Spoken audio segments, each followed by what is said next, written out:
여러분 안녕하세요. 오늘은 마가복음 13과 부활하신 주님이란 제목으로 리얼 교과 토의 시작하도록 하겠습니다. 오늘 마가복음 마지막 과인데요. 기억절은 16장 6절입니다.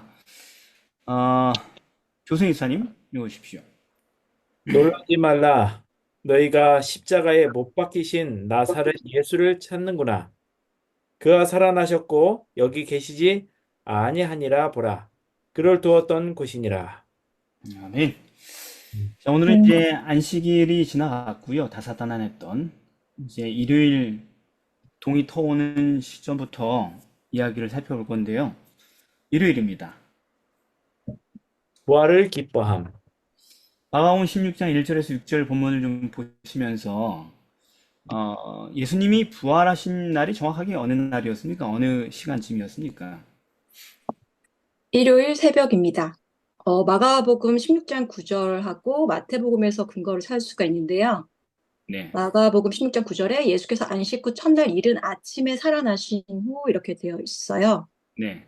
그리고 마태복음 28장에 보면 어떤 그런 사건의 개요들을 보면은 그게 일요일 새벽인 것을 알 수 있습니다. 해 돋은 다음에 부활하신 거예요? 해가 돋기 전에 부활하신 거예요? 미명, 그러니까 그러니까 첫날 미명에라고 되어 있고, 일요일 새벽이면 그 미명이라는 뜻은 아직 좀 어렴풋하게 이렇게 어둠이 깔려 있을 때를 말하는 거 아닌가요? 그러니까 해 네, 돋기 전에? 네. 예. 그러니까 여기 보면은 마가복음은 안식 후 첫날 매우 일찍이 해 돋은 때에 이렇게 돼 있단 말이에요. 해 돋은 때에. 다 해도든. 매우 일찍 해 돋은 때에 이렇게 돼 있고 마태는 미명에 이렇게 돼 있단 말이에요. 그러면 해가 돋은 것과 해가 돋기 전 이렇게 갈리는데 뭐가 맞을까요? 예수님 부활하신 시간이. 이다혜 성도. 음, 해 돋은 때에 그 무덤으로 갔다고 했으니까, 네. 그러니까 미명에 이제 일어나셨다라고 했으니까 해 뜨기 바로 직전에 그 절하신 거 아니에요? 네, 그러니까 이게 모순적이라고 생각할 수 있는데 모순적이지 않다는 얘기입니다. 음, 일단 마태와 마가가 모순적이지 않다고. 해가 뜨기 전에 여인들이 이동을 한 거고 해가 뜬 후에 무덤에 도착했다는 얘기입니다. 네, 아시겠죠? 네. 예. 그러니까 도착하기 전에 부활하셨잖아요. 그죠? 그래서 근데 중요한 거는 어쨌든 요일이 무슨 요일이에요? 역사적으로? 일요일. 일요일. 일요일이네. 안식일이 아니네요. 그죠? 네, 야, 이거 옛날에 저 안식 후 첫날이 안식일이라고 믿고 있는 애가 있어가지고 장로교에 다닌 어떤 여자애가. 그래가 이거 설명하느라 되게 힘들었잖아요. 그래서 이렇게 설명했지. 봐봐. 안식일. 그리고 안식일이 무슨 요일이야? 그러니까 토요일이지. 이렇게 얘기하더라고. 그래서 안식 후 첫날이면 그 다음 날이잖아? 그러니까 무슨 요일이야? 그러니까 일요일이네. 이렇게 하면서 겨우 납득을 하더라고요. 그 친구는 안식일이 일요일인 줄 알고 평생 살았다고 하더라고요. 그 전까지는. 중요한 건 뭐냐면은 음, 예수님이 부활하신 것은 일요일이라는 사실이지요. 그래서 수많은 교회들이 언제 예배를 드려요? 일요일. 일요일. 일요일, 정말 일요일 부활하신 날이 맞단 말이에요. 그래서 교회가 부활을 기념하고 경축하는 방법이 뭐라고요? 음, 마태복음 28장 8절에 여자들이 무서움과 큰 기쁨으로 무덤을 떠나 제자들에게 알게 하려고 다름질할세. 그러니까는 그 부활을 기쁨으로 알리는 거 아닐까요? 예, 그렇죠. 그러니까 많은 교회들이 아까 얘기한 것처럼 예수님이 부활한 걸 기념하려고 뭐 한다? 예배를 드리는. 예배 드리는 거. 일요일을 예배일로 삼는다라고 얘기를 해요. 지금. 그렇게 이제 바보가 아니야. 사람들이 인터넷도 발달하고, 챗봇, 뭐 AI한테 물어보면 대답 잘해요. 음, 저도 어제 AI하고 토론하면서 한 1시간 운동했는데 얘가 대답을 너무 잘하더라고, 요즘은. 지난번에 어버버 하더니만 네, 얘가 가이드를 잘해주니까 함정 질문 안 넣고 가이드 잘해주니까 대답을 되게 잘하더라고요. 그러니까 계속 서로 주고받고 주고받고가 돼. 근데 꽤 똑똑하단 말이에요. 그러니까 물어보면 다 알아. 이제는 검색하는 게 아니고 물어보면 되는 시대예요. 잘 설명해 준다고. 그러니까 어떻게 이렇게 신성한 사건이 있는 날을 기념하지 않을 수 있냐 이거죠. 그래서 그 일요일 준수의 근거를 성경에서 찾아요, 안 찾아요, 그 사람들이? 맞죠? 있어요, 없어요? 바울이 안 씻고 첫날에 예배 드리는 거요? 바울하고 사람들이? 그거 사도행 20장 7절에, 그것도 얘기하는 구절 중에 하나죠. 안식 후 첫날에 떡을 떼려 하여 모였다. 봐라, 일요일날 예배 드리려고 모이지 않았냐, 애찬을 하기 위해서. 그리고 또 뭐가 있냐면은, 고린도전서 16장 2절에 매주일 첫날에 연보를 저축해둬라, 헌금을. 봐라, 여기 예배 드려서 헌금 했다고 돼 있지 않냐. 그리고 또 요한복음 20장 19절, 안식 후 첫날 저녁에 제자들이 모였다. 예배 드리려고, 예수님의 부활을 경축하려고. 뭐 이런 얘기들이 있단 말이에요. 근거 좋죠? 많죠, 되게.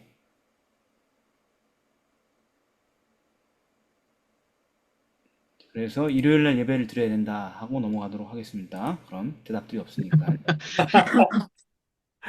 아니, 근데 목사님 있잖아요. 음. 예수님, 그러니까 새벽에 부활하신 거 맞죠? 해 뜨기 전에. 근데 왜? 아까 그 마무리를 안 했고. 했지. 자, 그리고요. 그래서 일요일날 예배 드리자는 얘기죠, 어쨌든.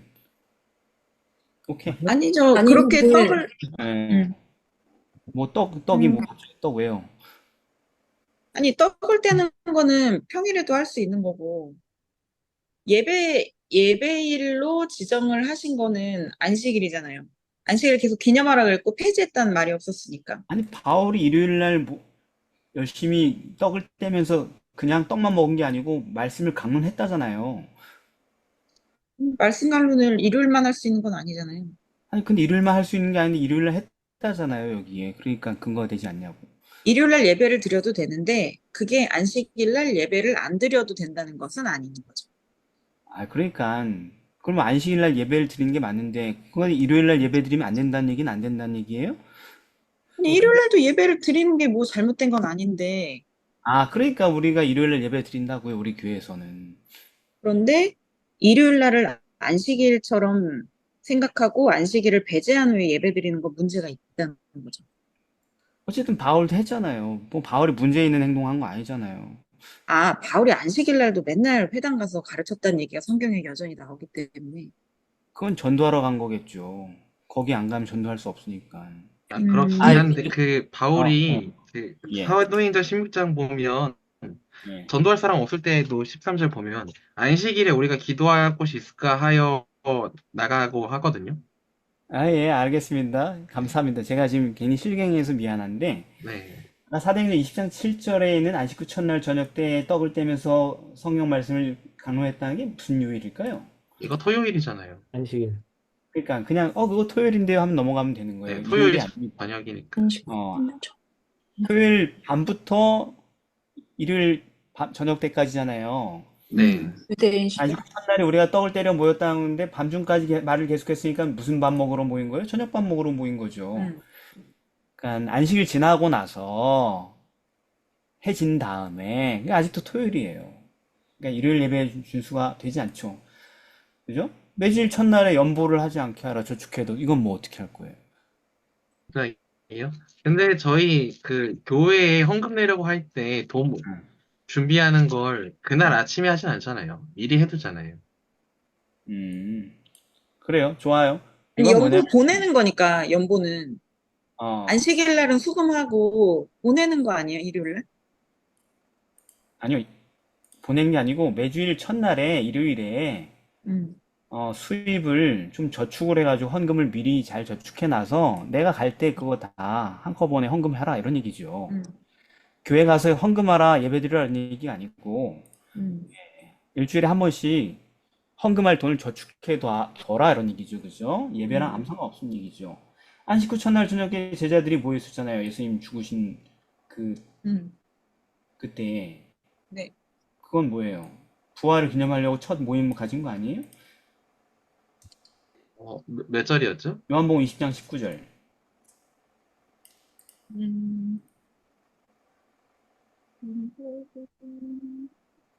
이거 그냥 무서워서 그 방 안에서 머물고 있었던 거 아니에요? 그렇지. 거기 유대인들을 두려워 모인 곳에 문을 닫았더니 예수께서 오셨죠. 부활을 알고 있었어요? 모르고 있었어요? 부활을 웅성웅성 할 때 알고 아니에요? 있었어. 아니, 부활을 믿지 않아가지고 예수님 오셔서 음. 혼내잖아요. 네. 네. 그러니까 부활을 안 믿었지. 무슨 부활을 기념해서 모여 있었어요. 무서워서. 듣긴 했었겠죠. 그죠? 제가 무슨 얘기 하는, 굳이 여기서 시간을 많이 쓰려고 그러지 않았는데, 아무튼 간에 아무 근거가 없다. 없어요. 없다. 예. 안식일을 지키라는 명령에서 성경 어디에도 매년, 매달 또는 매주 특정한 날에, 아니 특정 요일에 부활을 기념하라는 명령이 없잖아요. 네. 아니, 만일 그게 단지 부활의 특별한 날이기 때문에 지켜야 된다, 이렇게 할 거면은 왜 예수님 오신 더 중요한 생일은 안 챙기고 있어? 아니면 그 생일이었던 그 요일은 왜 안 챙겨? 그렇죠. 예수님 목요일 날 태어났으면 계속 매주 목요일 날 예배 드려야지, 그러면. 네. 성경에 그런 얘기가 없기 때문에, 명령이 없었기 때문에. 그죠? 네. 부활은 기쁜 날이고 탄신일은 기쁘지 않은 날이에요? 아니요? 둘 다 기쁜 날인데요. 근데 왜 일요일만 챙기고 있냐고요. 그죠? 그렇게 네. 얘기하면 예수님이 탄신일도 챙겨야지. 그렇죠. 근데 그 요일도 몰라, 우리가. 음. 네. 이게 중요하지 않다. 예, 그건 그냥 가톨릭에서 만든 전통을 따르는 것에 불과하다. 그래서 그러면 부활을 기념하는 방법이 없으니까 참 매력 없다. 이렇게 중요한 사건을 기념할 수가 없네, 우리는. 기념하는 방법이 없어요, 성서적으로? 그런 예식이 없어요? 김예식이요? 골로새서 2장 10절로 12절에 네. 너희가 침례로 그리스도와 함께 장사한 바 되고 또 죽은 자들 가운데서 그를 일으키신 하나님의 역사를 믿음으로 말미암아 그 안에서 함께 일으키심을 받았느니라. 네. 침례 의식이 있습니다. 그렇죠. 또 로마서 6장 4, 5절에 보면은 침례를 받음으로 우리가 예수님이 부활하신 것처럼 새 생명 가운데서 행하게 된다라는 것을 기념하는 것이다 이렇게 돼 있죠. 네. 그래서 침례 예식이 바로 예수님의 죽음과 부활을 기념하는 성경에 언급한 예식이라는 거죠. 네. 그죠? 그리고 또 예수님의 십자가의 희생을 기념하고 하는 예식은 뭐예요? 성만찬 예식이죠. 그죠? 네. 명확하게 성경에 명령이 돼 있죠.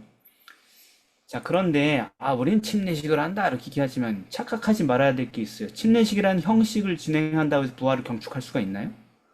아니요. 우리가 지금 성경에서 침례가 부활을 기념하는구나 이런 구절을 찾았지만 우리가 침례식 한 번 하잖아요, 보통. 우리 네. 개인적으로는. 교회 단위로 봤을 때는 매년 있지만. 그런데 그때 여러분 내 자신이나 또는 우리가 남의 침례식을 볼 때 부활을 기념한다는 생각을 해봤어요? 침례받을 땐 몰랐어요. 그럼 남들이 침례식 할 때 부활을 기념하는 그런 특별한 경험들을 하세요? 그런 거 없이 우리는 하고 있는 것 같아요.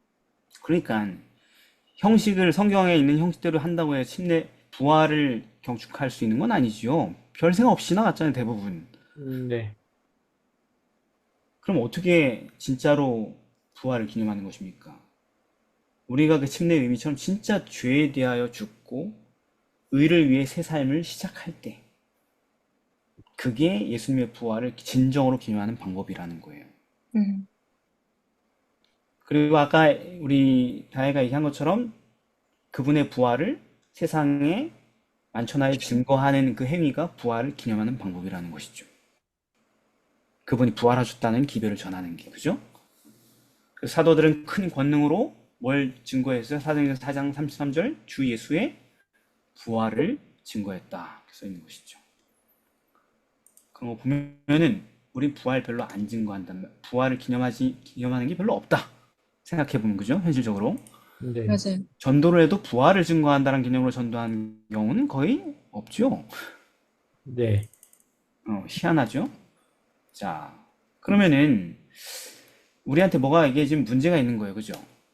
맞아요. 그렇죠. 분명히 우리한테 문제가 있어, 뭔가. 부활이 우리한테 별로 중요한 주제가 아니야.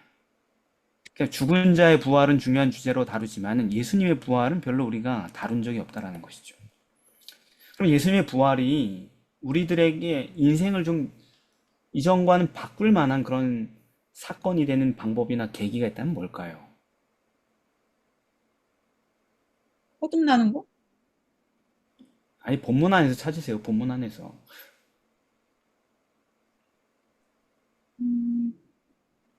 1절부터 6절까지 해서 찾으세요.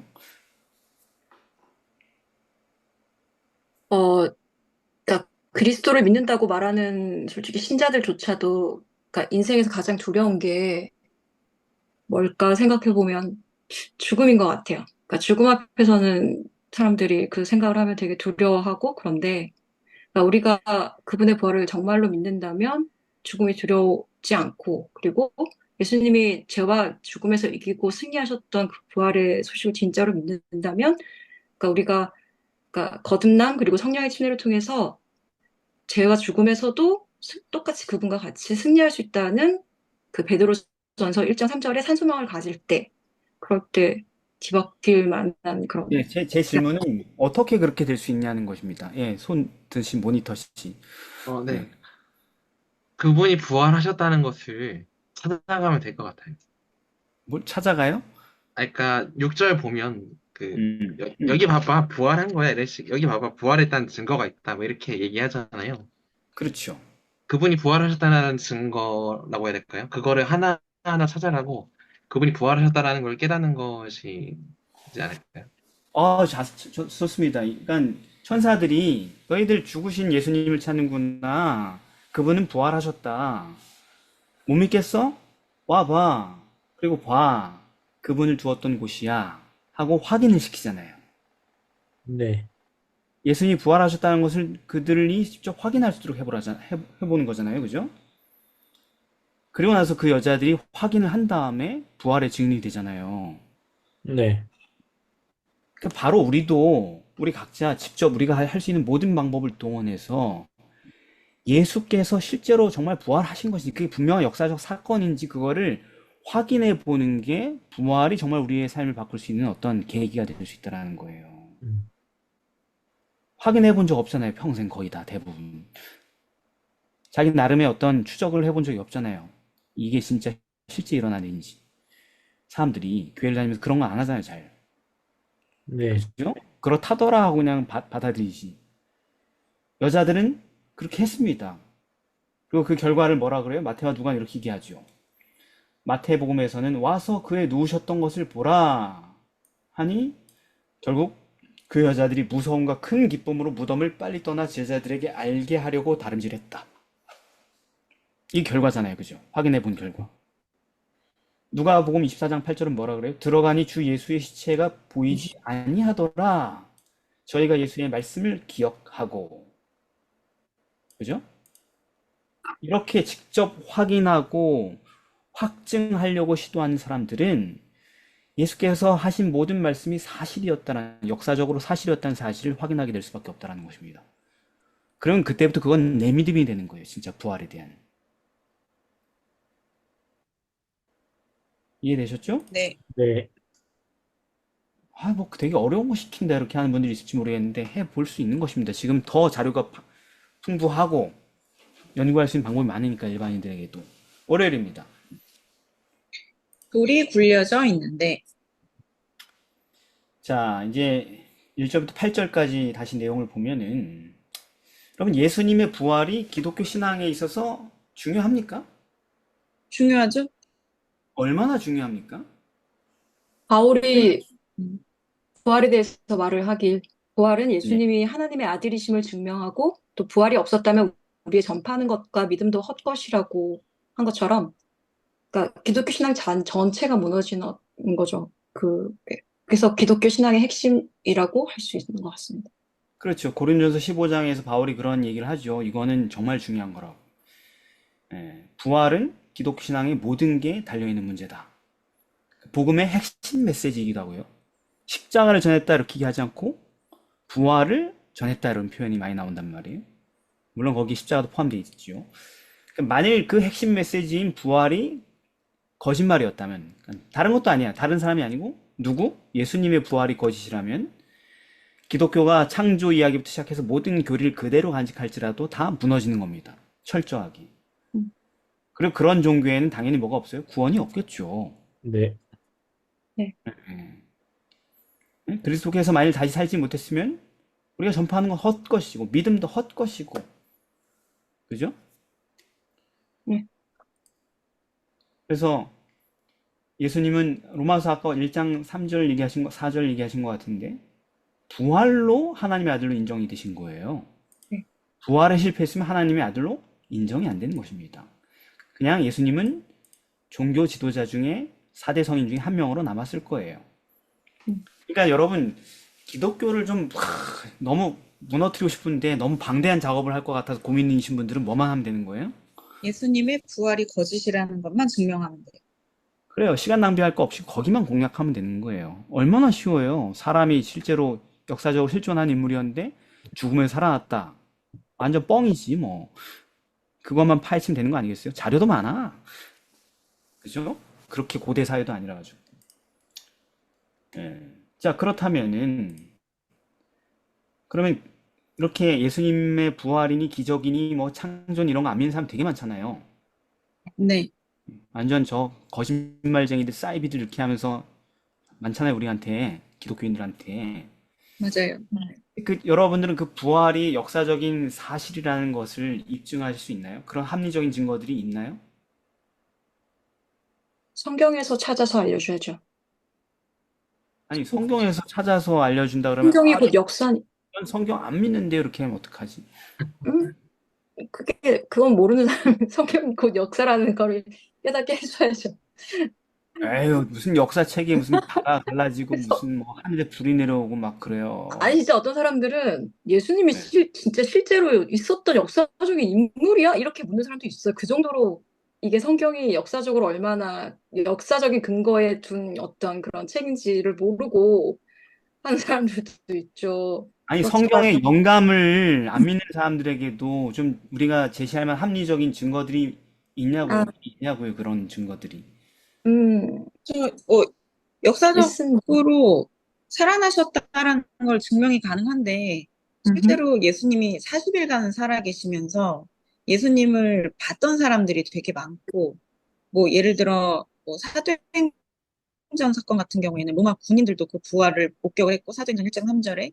그리고 이제 여기 주셨던 본문 중에서 제사장들이 예수님의 어떤 부활에 대해서 위증을 시켰었는데, 뭔가 병사들한테 예수님 시체 그냥 훔쳐간 거다. 뭐 이런 식으로 위증을 해라. 병사들이 너무 많이 봤으니까, 로마 군사들이. 음, 그랬더니 음, 이제, 죄수가 없어지면 병사들 죽는다는 건데, 그리고 만약에 그 병사들이 자고 있었는데 어떻게 훔쳐갔는지 알 것이며, 그리고 뭐 놓쳤는데 예수님 죽인 제사장들이 또 그 병사들한테 있어서 가만히 있었다는 것도 또 좀 말이 안 되고, 그러니까는 사실은 너무 확실한 사건이기 때문에 위증이 어려웠다라는 거. 네, 그래서 감사합니다. 예, 사실은 아까 그냥 대충 넘어간 것 중에 사도행전 1장 3절에 그 인용을 하셨는데 누가가 그렇게 얘기하죠. 저희에게 확실한 많은 증거로 부활을 나타내사. 음, 이렇게 돼 있어요. 증거가 많대요, 적대요. 많다. 많대요. 누가가 직업이 뭐죠? 의사. 의사는 오늘날 뭐 하는 사람? 과학 공부하는 사람이잖아요, 그죠? 네. 예, 과학적 학습과 사고에 익숙했던 의사 누가가 확실한 많은 증거가 있었다라고 얘기를 합니다. 네. 예? 이 말이 이게 빈말이 아닌 게 지금까지 2000년 역사에서 수없이 많이 입증되어 왔다라는 거예요. 역사적 사실로. 이걸 이렇게 받아들인 사람이 많다라는 것입니다. 그러니까 역사를 논하는 학자들 역사학자라고 그러잖아요. 음, 근데 역사학자였던 토마스 아놀드가 뭐라 그랬냐면 그러니까 역사학자가 하는 말이에요. 그리스도의 부활은 역사상 가장 잘 증명된 사실이다. 이렇게 얘기했어요. 이순신이 실존 인물이에요? 허구의 인물이에요? 실존 인물이에요. 어떻게 알아? 어떻게? 역사가 허구야. 우리의 민족의 긍지를 높이기 위해서 만들어낸 영웅 소설이에요. 기록이 있죠. 실존 인물이죠. 근데 실제 기록이 해전 있잖아요. 기록이 있잖아요. 그런 것처럼 네. 역사학자들이 역사도 사실 확실하지 않은 게 많죠, 그죠? 야사도 있고, 그죠? 근거가 근데 정설로 이렇게 할 때는 입증을 한단 말이에요. 과학적인 방법으로 사료들을 가지고. 근데 그런 역사학자가 뭐래요? 그리스도의 부활이란 사건이 역사상 그 수많은 것들 중에서 가장 잘 증명된 실제 사건이라는 것이에요. 학자들이 볼 땐 그렇다라는 거예요. 네. 그리고 되게 유명한 그 역사학자보다 더 철저한 증거 중심주의자들이 뭐냐면 법관들이죠, 법관. 그죠? 음. 예, 근데 영국에 에드워드 클락이라고 하는 되게 유명한 대법원 판사가 있었는데 이 사람이 예수님의 부활 사건을 법률적으로 검토를 한 거예요. 우리가 사건 심리하듯이 네. 자료들 모아가지고. 그래서 뭐라 그러냐면 이렇게 얘기합니다. 과학적으로 증거 중심주의로 보는 사람이 내가 볼 때 부활은 확증적이다. 내가 대법원에서 많은 판결을 내려봤는데 이렇게 확고한 증거를 갖고 있는 경우는 없었다. 그래서 신실한 증거는 항상 꾸밈이 없고 결과에 개의치 않는다. 너무 분명하기 때문에. 그래서 나는 법률가로서, 그리스도인으로서가 아니라 법률가로서 복음서의 증거를 기탄 없이 받아들인다. 부활은 사실이다. 이렇게 얘기했단 말이죠. 음. 예. 더 날카로운 사람들이 있는데 저널리스트들이죠. 그죠? 예? 저널리스트들은 엄청 비판적이잖아요. 네. 예. 그래서 그것도 이제 그리스도를 안 믿는 저널리스트들은 얼마나 예수님의 부활이 고깝게 보일까요? 그렇죠. 그걸 믿는 사람이 얼마나 한심하게 보일까? 이 지성적인 사람들에게, 그죠? 음. 예. 그래서 영국의 저널리스트였던 프랭크 모리슨이라는 사람은 이 바보짓을 끝내기 위해서 자기가 저널리즘의 열정을 가지고 연구를 해요. 예수님의 부활이 신화에 불과하다는 걸 입증하려고. 대중을 위해서 말이죠. 그래서 막 파헤친 다음에 탐색을 다 끝낸 뒤에 책을 썼는데 그 책이 부활의 허구성을 입증하는 책이 아니라 뭘 입증해요? 진실성을 입증하는 책이 돼버리고 말았어, 결과적으로. 여러분, 신학생은 한번 읽어보세요. 누가 돌을 옮겼는가? 프랭크 모리슨. 네. 네, 알겠습니다. 예. 이건 부활에 대한 아주 고전적인 변증서로 남게 되죠. 고전이 됐죠. 그리고 최근에도 되게 유명한 저널리스트가 있었는데 이걸 해보려고 똑같은 짓을 해본 사람이 있는데 리 스트로벨이라는 사람이 그 짓을 했어요. 미국 시카고 트리뷴지에서 근무했던 사람이에요. 그 되게 유명한 신문사죠. 예, 거기서 심지어 또 법학도 전공하고 이런 사람이라서 거기서 법률 전문 부장을 지냈어. 엄청 대단한 과학적 사고방식을 가진 사람이. 게다가 무신론자였네, 철저하게. 근데 자기 아내가 교회를 다니네, 갑자기. 열 받아요, 안 받아요? 열받죠.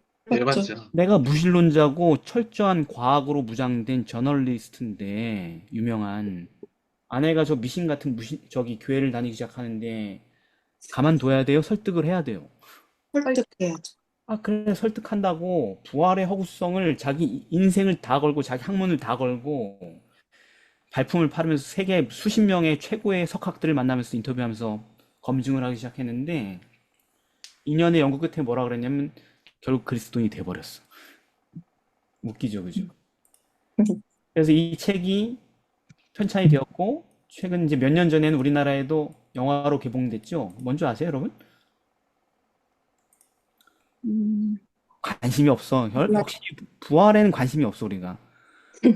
예수 뭐 어쩌고였는데? 예수는 역사다. 예수는 예수는 역사다. 실제 자기 일대기를 영화로 만든 거죠. 예. 그러니까 객관적인 증거가 많다는 얘기예요, 적다는 얘기예요. 많다는 이야기죠. 이거를 이 여자처럼 확인해 보려고 달려드는 사람은 전부 다 어떻게 돼요? 깨져버리는 거죠. 그리스도인이들. 네. 여러분들 왜 안 끼질까요? 보통 사람들은 안 찾아보니까. 확인해 보려고 하지도 않기 때문에 그런 거예요. 실제 사건인데도 말이죠. 예. 그래서 오늘 우리가 예수의 부활을 믿을 만한 객관적인 증거 몇 가지만 제가 소개하고 넘어가겠습니다. 그러니까 이런 법률적인 작업들을 한 사람들이 얘기한 대표적인 것만. 예수님의 부활이 사실인 역사적인 증거. 첫째, 시체가 사라졌다. 누가복음 24장 3절, 주 예수의 시체가 배지 아니하더라. 이거는 역사를 공부하는 학자들 중에 누구도 반박할 수 없는 역사적 사실이에요. 예수의 시체가 없어졌다는 거. 네. 그리고 이제 반론을 하지, 당연히 안 믿고 싶으니까. 반론이 어떤 거냐면은 사실은 죽지 않고 혼절했다가 정신 차리고 무덤을 떠나갔다. 그러니까 부활이 아니다. 죽은 게 아니니까. 죽은 줄 알았지만 죽은 게 아니었다. 이런 주장이 있고. 그리고 성경에 기록된 것처럼 제자들이 시체를 훔쳐갔다. 그 다음에 아니면은 당국자들이 시체를 치웠다. 뭐 이런 주장 반론을 하는데 말도 안 되죠, 그죠? 왜 기절했다가 살아났다는 얘기가 말도 안 돼요? 예수님을 그 십자가에서 이렇게 창으로 찔러봤는데 물과 피가 분리가 된 상태로 이렇게 쏟아져 나왔다라는 기록이 있어서 그쵸. 예. 뭐 그거 아니라 할지라도 이미 뭐 온몸이 갈갈이 찢겨졌고 과다출혈 상태에 극심한 감염 상태였고 그 빈사 상태로 극악한 난이도인 십자가에서 6시간이나 못 박혀 계셨었고 다 죽은 상태로 그죠? 그리고 심지어 죽은 뒤에 확인차 심장으로 창으로 심장을 관통했고 물과 피도 분리돼 나왔고 그럼 이제 심장이 펌프질을 멈췄다는 얘기죠 말하자면 따로 네. 뭐 있다라는 게 그리고 사망 선고를 받고 심지어 총독이 재차 확인까지 했어 죽었는지 그런데 그 상태로 살아있다고 해도 의료 조치를 하지 않고 응급 조치를 하지 않고 약도 안 바르고 방법도 없이 이거 종훈이 만든 거. 36시간 동안 차가운 돌무덤에 갇혀 있었네. 그런 사람이 살아 있을 수도 없고, 그죠? 네. 살아 있었다 할지라도 그 큰 바위를 심히 큰 바위라고 그랬는데 혼자 굴려내고, 그다음 굴려내고 나면 나 바깥에 누가 있어요? 군대가 있어. 전기병. 몇 명 있었죠? 영화 같은 거 봤어요? 백인데. 네. 영화 같은 데 보면 2명이 막 졸면서 지키고 있잖아요. 뻥이지. 백인, 로마 군사 100명이 지키고 있었어요. 하수꾼들이 백인대였거든요. 네. 그거를 다 뚫고 어떻게 빠져나가, 그죠? 당국자들이 시체가 사라지는 거를 방지하려고 그런 조치를 다 취했잖아요, 그죠? 네. 네. 마태복음 27장에 나오지 않습니까? 그러니까 그들 스스로 자기네가 시체를 치울 일도 없고 그걸 막으려고 그랬는데 제자들이 그 100명의 로마 군사를 쓰러뜨리고 시체를 탈환하는 것도 불가능하고 무서워서 도망친 사람들인데 다음 기록에 보면은 그죠? 예. 그러니까 시체가 사라진 것은 뭐밖에 설명이 안 돼요? 뭘? 부활밖에 설명할 수 없다. 두 번째 증거는 요한복음 20장 6절 8절입니다. 7절이죠. 7절. 머리를 쌌던 수건과 세마포가 함께 놓이지 않고 딴 곳에 개켜 있더라. 예수님의 수위가 어떻게 돼 있어요? 정리되어 있었어. 아니, 부활하신 게 아니라면은 예를 들어 시체를 탈취하거나 스스로 나가신 거면은 정리를 하겠어요? 그 심각한 중상 상태에서 그걸 풀고 아니면 제자들이 그걸 탈취했으면은 아이고 야 그냥 가지 말고 정리는 끝까지 정리는 우리의 생명이지 하면서 막 이렇게 하면서 갔을까요? 그 상황에서 못했죠. 말이 안 되죠. 그래서 이 부활의 사실을 숨기기 위해서 파수꾼을 매수하고 시체를 도적질했다 이렇게 소문을 퍼뜨리긴 했지만 수위는 정리되어 있었습니다. 말이 안 되는 것입니다. 그런 말은 불가능한 거예요. 이거는 의도적으로 부활하신 분이 정리를 하고 나가지 않으면 있을 수 없는 역사적 기록이라는 것이죠. 또 세 번째 가장 강력한 증거 중에 하나가 뭐냐? 뭘까요? 부활하신 거를 사람들이 너무 많이 본 거죠. 500여 명? 그렇죠. 목격자. 네, 성경에 있는 그 목격 사례들을 정리하면은 10건이 나와요. 10건. 똑같은 사건이 아닌 서로 다른 부활 사건이 10건이 나와요. 첫 번째 막달라 마리아, 두 번째 여제자들, 세 번째 베드로, 네 번째 엠마오로 가던 두 제자, 다섯 번째 다락방에 숨어있던 10제자, 여섯 번째 거기 없었던 도마, 일곱 번째 갈릴리 산에 모여서 예수님을 본 500명의 성도들, 그 다음에 주의 형제 야고보, 그 다음에 갈릴리 호수에 갔던 사도들, 네가 나를 사랑하느냐 거기 있죠. 그 다음에 마지막으로 승천할 때 감람산 위에 있던 많은 사람들. 너무 많지. 기록된 것만 해도 그죠? 네. 근데 이제 심리학자들이 이거 헛것 본 거 아니냐 아니면 서로 짜고 지어낸 얘기 아니냐 이렇게 주장하지만 상식적으로나 심리학적으로나 이렇게 많은 서로 다른 사람이 동시에 똑같은 허상을 목격하는 게 과학적으로 가능해요? 불가능하다. 불가능합니다. 정신병을 똑같이 증세를 앓을 수 있어요, 동시에? 안 되죠, 그죠? 네, 불가능하죠. 그러니까 이렇게 많은 사람들의 목격담을 일관되게 조작해내는 일은 더더욱 불가능하다. 뭐 되겠지. 아니야. 적어도 과학을 연구하고 법을 연구하는 사람들한테는 안 돼요, 그게. 그러니까 일반적으로 사건이 일어났는데 그거를 완벽하게 규명하기 위해서는 몇 명의 목격자만 있어도 가능해요? 둘, 셋? 한 명의 목격자만, 확실한 목격자만 있으면 위증이 아니라는 것을 입증할 수 있으면은 판결을 뒤집을 수 있어요. 그래서 수백 명 이상의 서로 다양한 시간대에 다양한 목격자들이 있다는 것만으로도 뭐는 이미 부활은 역사적으로나 법적으로 이미 완전한 실제 사건으로 입증된 거예요. 그리고 마지막 증거가 제일 중요한데 뭐냐면 예? 아니, 베드로 그랬죠, 베드로. 예, 사도행전 4장 18절 20절에 사내들이니 야 니네 이제 이 얘기하지 마라 죽는다 이렇게 얘기했는데 베드로가 요한이 뭐라 그래요? 야, 우리 하나님 말 듣는 게 너희 말 듣는 것보다 뭐가 옳으니 생각해봐라. 우린 보고 들은 걸 말하지 않을 수 없다. 어때요? 쫄은 것 같아요? 아니요. 며칠 전만 해도 쫄아가지고 숨어 있어 도망가고 그랬던 사람이잖아요, 그죠? 맞아요. 며칠 전만 해도 네가 이 사람이랑 같이 다니던 갈릴리 사람 아니냐? 난 몰라요. 막 이렇게 했던 3번이나 부인한 사람이잖아요, 베드로가. 그치. 그 얼굴이잖아. 사내들인도 똑같은 사람들이고, 그죠? 네. 그래서 저놈 또 왔네. 이번에도 단단히 쥐를 주면 찍소리 못하겠지 했는데 달라졌어. 마지막 부활해진 건 뭐냐면 제자들이 변화됐다라는 것입니다.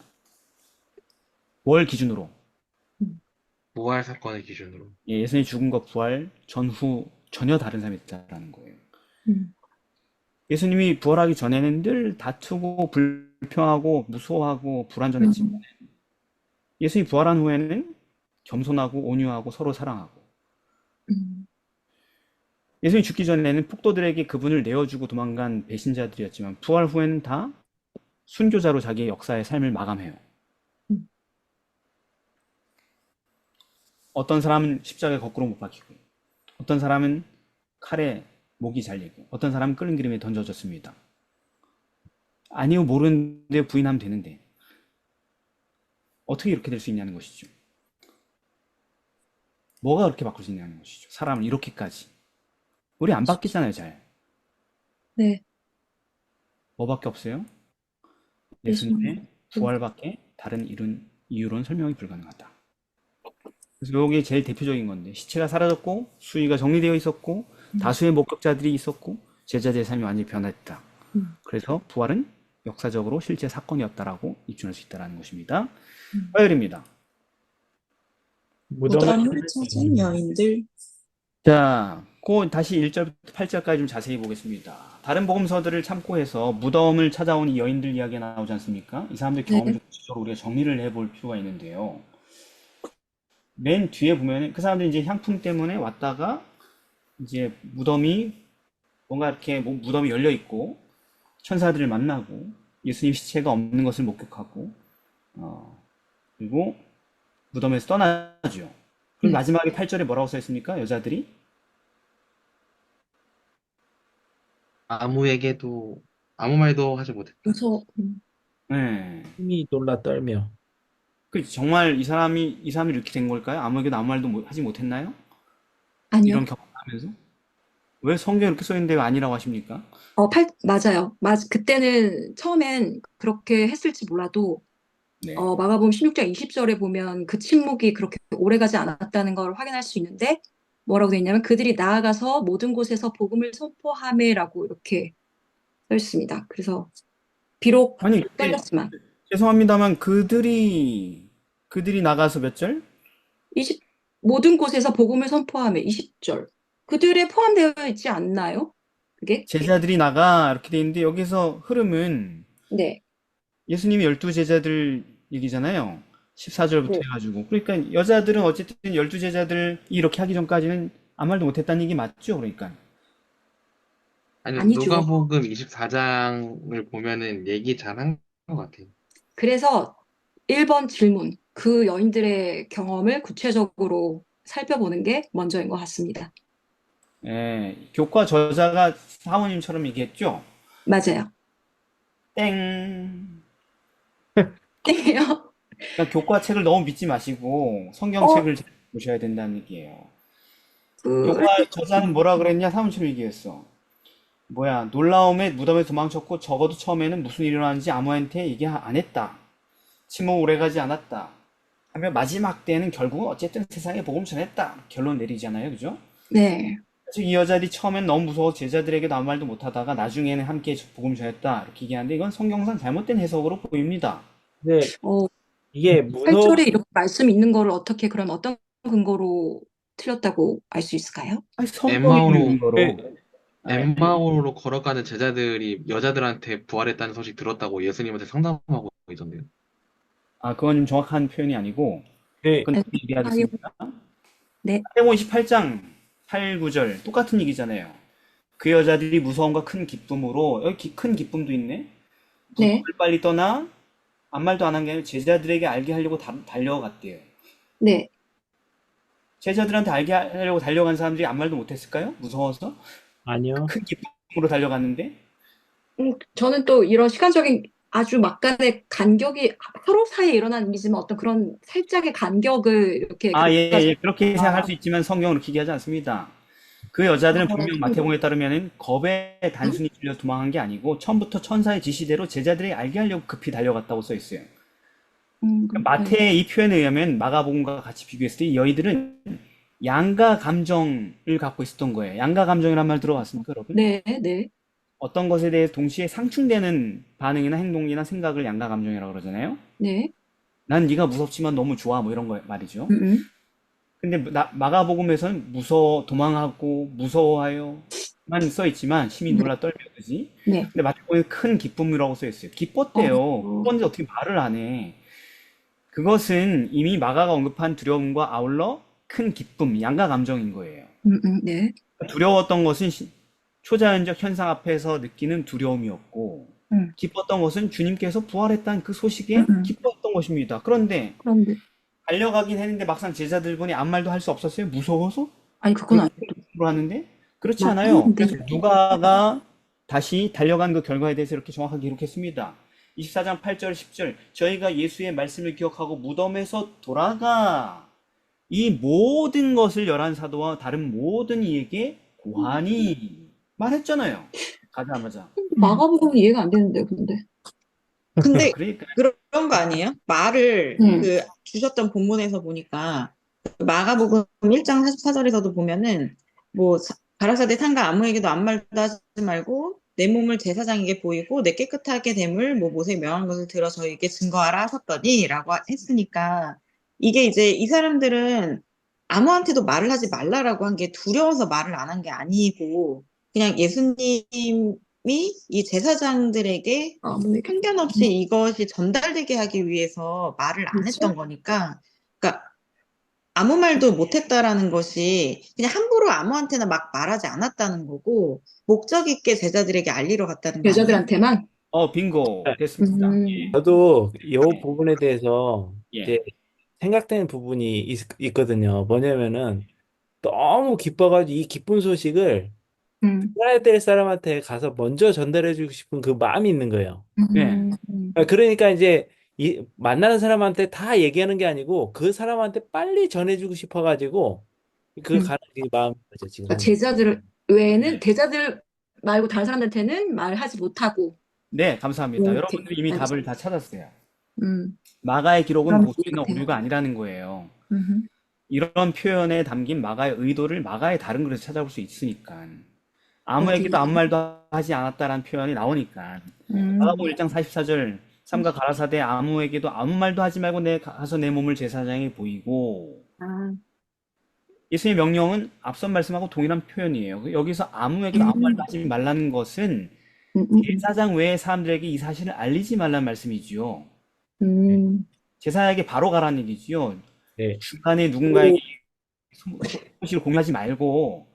그러니까 이와 비슷한 명령을 우리가 성경 복음서 몇 곳에서 살펴볼 수 있단 말이죠. 마태복음 9장에도 나오고 마태복음 16장에도 나오고. 그러니까 이 모든 경우에 아무에게도 아무 말도 안 했다는 얘기는 정보를 허락된 사람들과만 공유하고 여기저기 소문이 나지 않도록 주의하라는 말씀으로 주어졌단 말이에요. 헌사가 분명히 얘기했죠. 누구에게 전하라? 제자들에게 전하라. 제자들. 그러므로 여인들은 아무에게도 아무 말도 못했다는 것은 천사의 지시를 진지하게 받아들여서 제자들에게 이 소식을 전하기까지 가는 길에 다른 사람들에게 소문을 공유하지 않도록 주의했다는 뜻인 것이죠.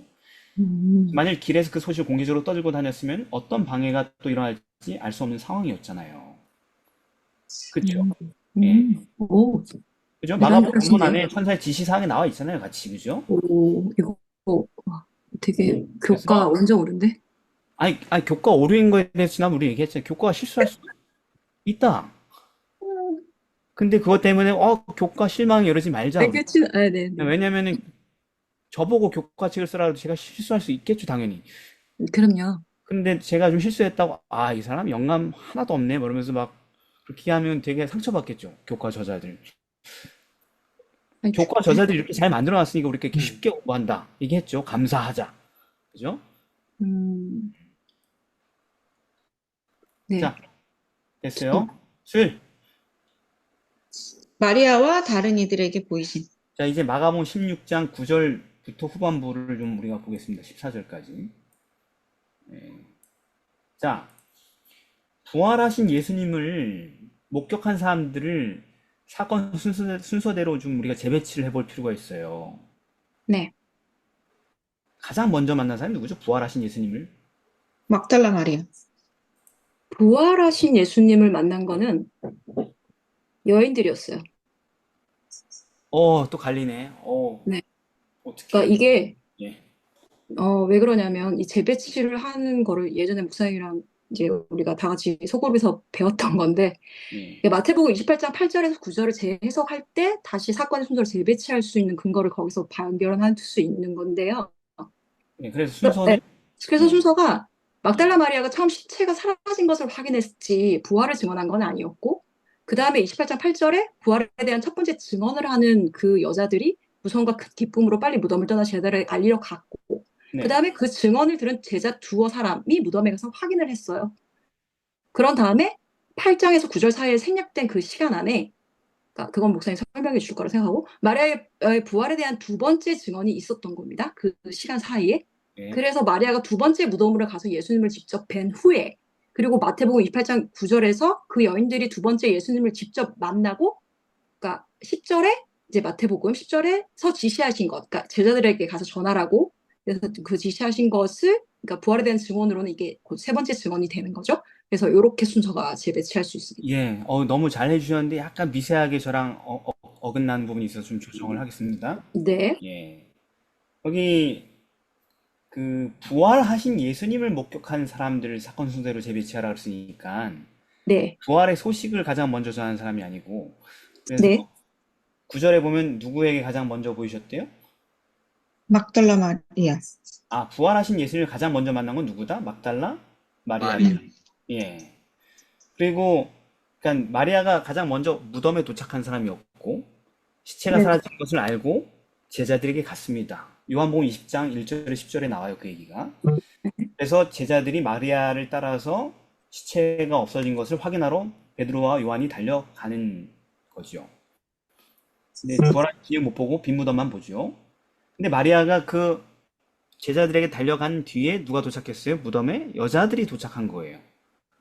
근데 그 여자들은 천사들을 만나서 처음으로 뭘 들어요? 부활하셨다는 소식을 듣죠. 마리아가 먼저 달려가고 그 다음에 여자들이 달려가요. 마리아는 시체가 없어졌다는 얘기를 전하러 달려갔고 여자들은 부활의 소식을 전하러 달려갑니다. 그게 첫 번째 부활 소식이었고 그러나 그 여자들은 아직도 주님을 보지 못했어요. 못했어요. 네. 예. 그리고 그런데 이제 마태가 아까 얘기하신 그 어려운 부분 8절 9절에 보면은 제자들에게 알게 하려고 다름질할새 예수가 저희를 만나 가라사대 이렇게 나오죠. 평안하뇨. 네. 의 발을 부드럽게 경배했다. 근데 마태는 마치 여인들이 제 소식을 전하러 가다가 주님을 만났다고 기록하고 있는 것처럼 보이는데 그게 아니라는 것입니다. 이거 번역이 네. 잘못된 거예요. 네. 왜 여기 여인들은 예수님의 발을 뭐 했대요? 만지지 못. 붙잡았으니까. 붙잡았어. 공백. 근데 붙잡았다는 거 뭐냐면 예수님이 아버지께 다녀온 이후라는 것을 얘기하는 거죠. 네. 왜 요한복음에 보면은 요한이 마리아가 주님 만났을 때에 대해서 기록하면서 마리아가 부활하신 예수를 딱 처음 봤을 때 라보니요 하고 달려드니까 예수님이 나를 뭐 하지 말라고 그랬어요? 만지지 만지지 말라. 말라. 왜? 아직 아버지께 안 갔다 왔으니까. 그죠? 음. 그러니까 이게 처음인 거예요. 부활한 예수님을 목격한. 그리고 여자들을 만난 것은 그 다음인 거죠. 그러니까 마태복음에서 다른짐할세 이렇게 쓴 건 잘못 쓴 거죠. 다름질했다. 다름질했다. 실제로 원어는 다름질했다예요. 할 때에 뭐 이런 얘기 없어요. 그때 이런 얘기 없습니다. 했다. 그리고 그 사이에 어떤 행간의 사건이 있고 나중에 예수님이 다시 그 여자들 만나게 되는 거죠. 자, 그러므로 가장 먼저 부활을 한 주님을 만난 것은 제자들이 떠나고 난 뒤 무덤에 남아있던 마리아고, 그래서 최초의 목격자인 마리아는 제자들에게 두 번째 부활 소식을 전한 거고, 그리고 그 뒤에 두 번째 목격자들이 누구냐? 처음 부활 소식을 전했던 그 여인들이 된 겁니다. 그죠? 예. 그러니까 처음에 예수님이 부활했어요 했을 때 제자들이 들은 거예요, 안 들은 거예요? 여자들? 아니, 들은 거죠. 제자들이. 제자들? 그렇죠. 아니야. 안 믿은 거야. 들었는데 안 믿었죠. 예, 안 믿었죠. 그러니까 예수님이 안 믿으니까 여자들에게 자기를 내보인 거예요. 네네. 예. 그러니까 이 여인들은 부활의 목격자로서 세 번째 제자들에게 부활 소식을 다시 전하게 된 것입니다. 우리 이건 진짜 봤다. 예. 그죠? 네. 그런데 이 여자들 통해서 세 번이나 연이어 부활에 대한 증언이 왔지만 제자들은 어떻게 해요? 믿지 않았죠. 허탄해 보여요. 또 믿지 않았어. 그래서 그 다음은 누굴 또 예수님께서 만나요? 시몬 베드로? 오, 맞아요. 그러나 시몬 베드로인지는 아직 모르고 그 12절에 보면은 그 중에 저희 중 두 사람이 걸어서 누구예요, 이거? 누가 보면 나오는 엠마오 엠마오. 제자. 엠마오로 가던 두 제자에게, 그러니까 부활하신 예수님을 만난 사람들은 여자들의 증언을 믿지 않았던 무리 중에 그 다음 사람이 엠마오로 가던 두 사람이었다. 것이죠. 누가 좀 자세하게 기록을 했죠. 그래서 그 사람들이 예수님을 만나고 다시 돌아가죠. 그리고 예수님께 제자들에게 다시 돌아가가지고 우리가 부활하신 예수님을 만났어 하니까 제자들이 뭐라 그래요? 시몬도 만났다는데? 그렇지. 그래서 새로운 정보들을 알게 되는 거죠. 음. 그래서 이 사람들은 이 내용을 보면은 여기 뭐라 그러냐면은 우리 중 어떤 여자들이 우리를 놀라게 했는데 저희가 새벽에 무덤에 갔다가 시체는 보지 못하고 그가 사라졌다는 천사의 나타남만 보았다 한다. 이 내용을 보니까 이 사람들은 시체가 사라진 것을 알려준 마리아와 주님을 보지 못했지만 부활의 첫 소식을 전했던 여인들의 이야기까지만 듣고 길을 떠난 상황인 거예요. 그죠?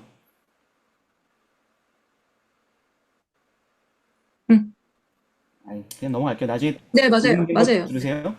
그런데 이 사람들이 부활하신 주님을 보고 다시 돌아가 이제 자기 동료들에게 알려주려고 할 때에 네. 자기들보다 먼저 또 부활을 목격한 사람이 있음을 알게 된 거죠. 그게 시몬 베드로였다는 것입니다. 30절. 네네네. 그래서 이에 대해서 바울이 다시 기록을 했죠. 고린도전서 15장 4절에서 장사 지낸 바 되었다가 성령대로 사흘 만에 다시 살아나사 게바에게 보이시고 하면서 시몬 베드로 얘기를 먼저 하죠. 후에 12제자에게 보이시고 그 후에 500여 형제에게 보이시고 그 후에 야고보에게 보이시고 그 후에 나도 좀 보여주시고 순서를 정확하게 얘기하죠. 자, 이제 목격자 순서를 다시 정리하겠습니다. 막달라 마리아, 여인들, 그 다음에 베드로, 엠마오로 가던 두 제자, 도마를 제외한 제자들, 도마, 그리고 나와서 500 형제, 주의 형제였던 야고보, 생전에 예수님 엄청 괴롭혔던 그 못된 형제들 있잖아요. 야고보. 아유, 형제도 챙기셨어. 그 다음에 사도 바울 순이 되는 것입니다. 그죠? 와. 말하자면. 자, 그럼 제가 이제 질문을 아까 했죠. 맨 끝에. 왜 이렇게 의도하셨을까? 왜 예수님은 이렇게 목격자가 이런 식으로 늘어지게 의도하셨을까요? 주님의 뜻이 뭐가 있을까요, 거기?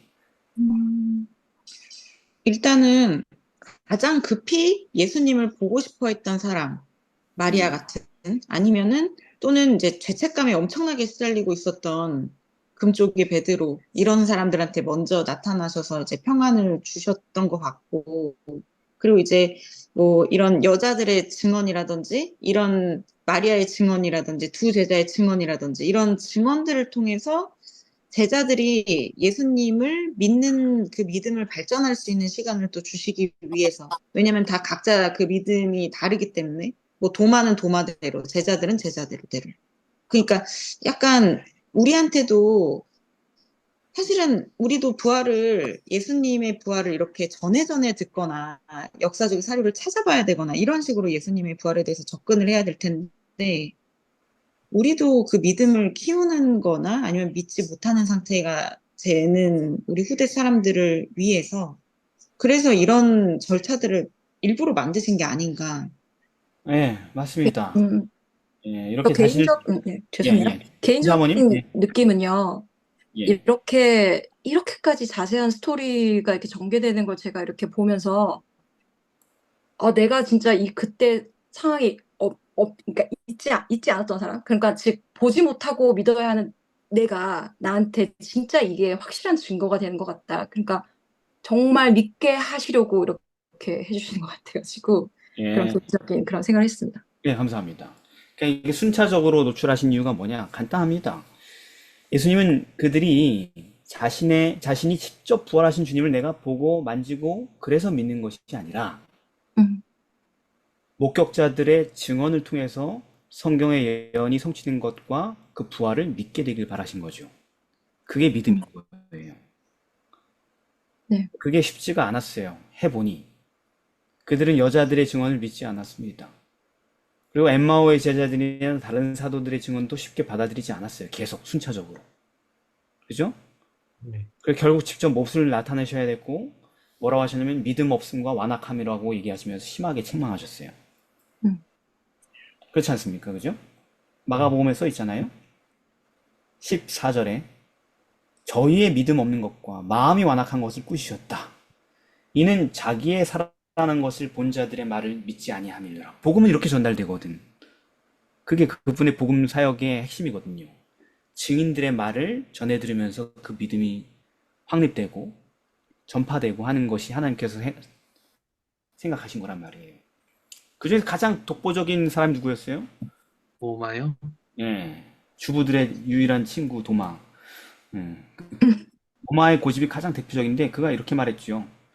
하필 나 없을 때 오셨다고. 나는 음, 내 손가락을 그 못자국에 넣고 그렇게 하지 않고는 내가 믿지 않겠다. 이것도 일부러 음, 기록하셨다고. 음, 예수님이 그래 손가락 내밀어서 한번 넣어봐라.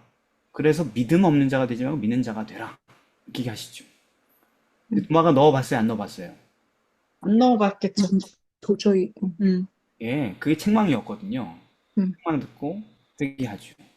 음, 그때 예수님이 뭐라고 하냐면 너는 나를 본고로 믿느냐 보지 못하고 믿는 자들이 복되다.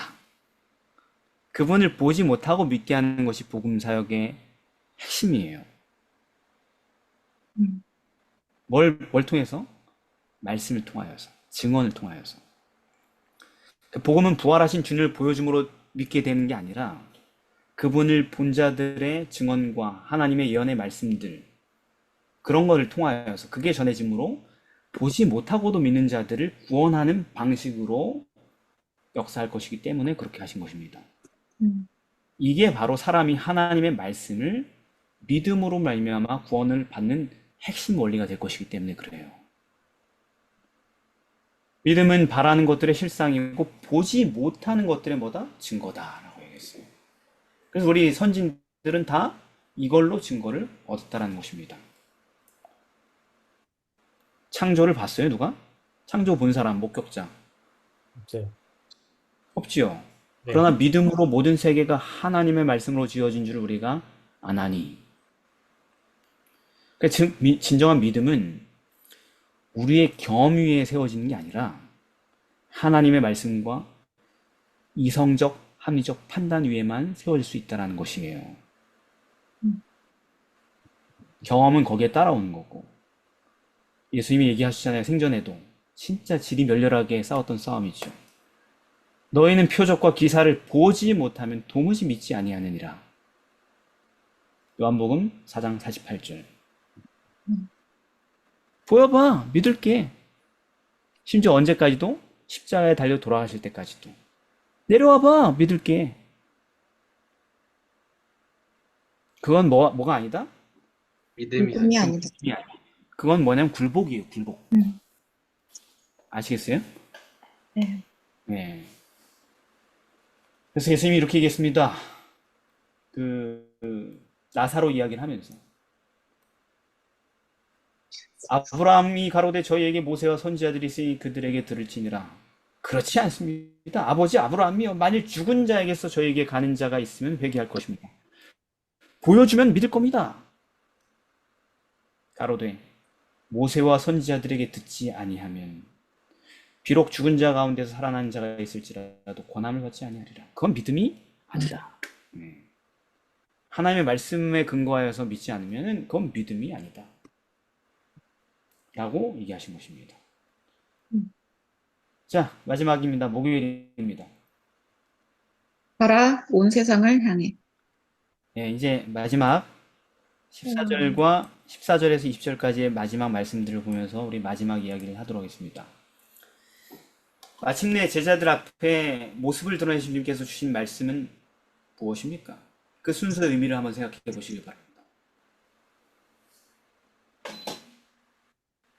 첫 번째는 제자들의 불신함과 완악한 마음을 책망하셨고, 그 다음에 세상에 복음을 전하라는 사명을 주시고, 그리고 믿고 침례를 받은 사람은 구원을 얻을 것이며, 믿지 않는 사람은 정죄를 받으리라 이렇게 말씀하셨고, 마지막으로 내 이름으로 표적을 행하라라고 말씀을 잠시만요. 예, 제가 전체 그래서- 다는 아니고 네, 제자들 앞에 드러내신 주님의 말씀은 네. 두 단계로 얘기할 수 있죠. 15절까지 얘기하십시오. 그럼 뒤는 다 따라가는 얘기니까. 네. 그래서 그 순서의 의미를 생각해 보면 예. 이사야 6장 5절 8절의 말씀처럼 하나님께서 사람을 부르시고 그들에게 사명을 주시는 과정의 순서와 그 의미를 또 비교를 해보면 예수님은 사명을 주시기 전에 죄와 믿음의 부족을 깨닫게 하시고 그리고 용서하시는 과정을 통해 준비시키시고 그 다음에 온 세상에 나가서 복음을 전하라고 명령을 하시는데 이렇게 해서 준비된 자들은 주님의 부르심에 즉각적으로 응답하고 주님의 복음을 전하는 사명을 수행하게 된다라고 생각하고요. 그 다음에 교과 내용의 교훈에 보면 주님은 제자들에게 부활을 확인하시며 믿음을 든든히 한 후에 함께 하실 것이라 약속하시고 온 세상 모든 사람에게 복음을 전하라는 광대한 사명을 주신다. 덧붙여서 말씀드려봅니다. 예. 너무 잘 정리하셨습니다. 더 간단하게 두 단계로 요약하자면 책망하셨고 그 다음에 사명을 주셨죠. 그렇죠. 제자들의 그 불신을 책망하시고 바로잡기 전에는 영혼 구원의 사명을 위탁할 수가 없으셨어요. 자기들도 믿지 않는데 어떻게 믿으라 그래요, 나가서. 그죠? 네. 또 좀 바꿔 얘기하면 자기들도 순종하지 않는 것을 어떻게 나가서 이렇게 사세요라고 얘기할 수 있어요.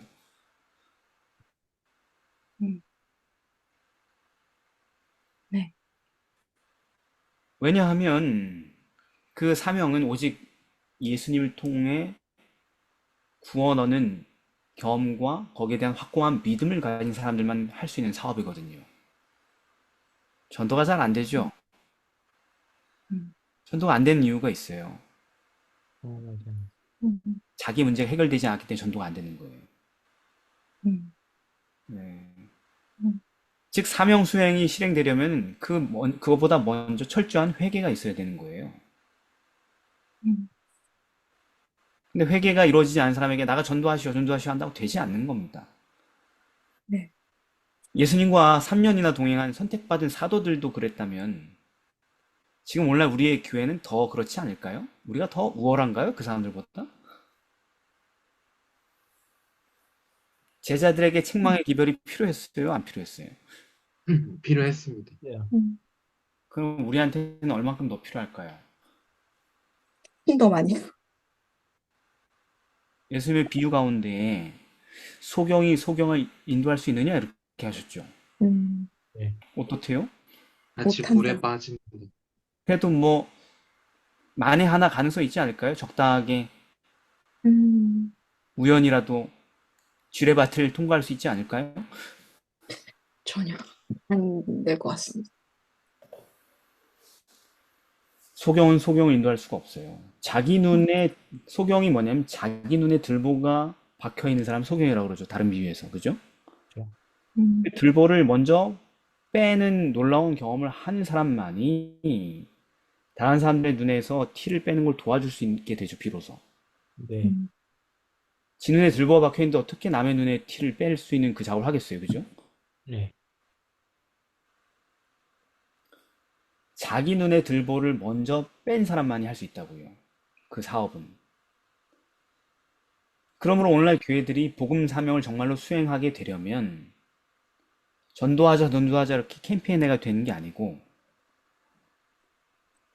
그들이 먼저, 우리가 먼저 성령의 회개시키는 음성, 책망의 음성을 들어야 되는 것입니다.